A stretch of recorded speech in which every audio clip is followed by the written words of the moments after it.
Hi, magandang araw. Ronald de Vera Diaries po ito. Pakinggan po ninyo ang aking munting salaysay, maiksi lamang.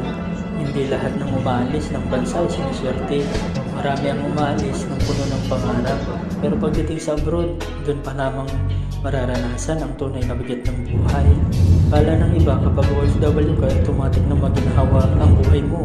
Hindi nila alam na ang kapalit ng dolyar ay pagod, lungkot, at sakripisyo na hindi nakikita sa tunay na buhay. Maraming OFW ang umalis na malakas ang katawan.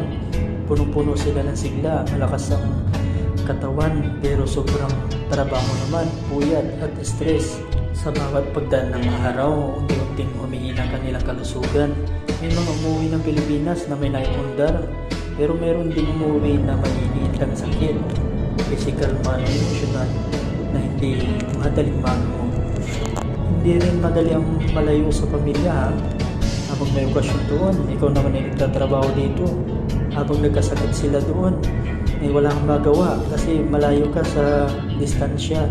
Masakit isipin na habang ikaw ay nagkakasakit, may mga tao ang akala nila madali lang ang buhay mo sa abroad.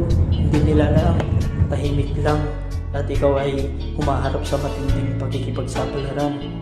Kaya hindi lahat ng OFW story ay success story.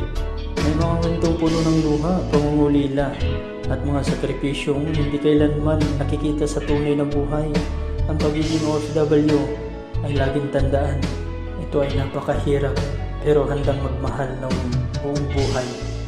Mapaglingkuran ng ang minamahal na pamilya sa bansang Pilipinas. At ito ay isang bayaning patunay, bayaning tahimik lang. So, see you next one guys. Bye-bye. Ingat po kayo. Maligayang Pasko at maligong bagong taon po sa inyong lahat.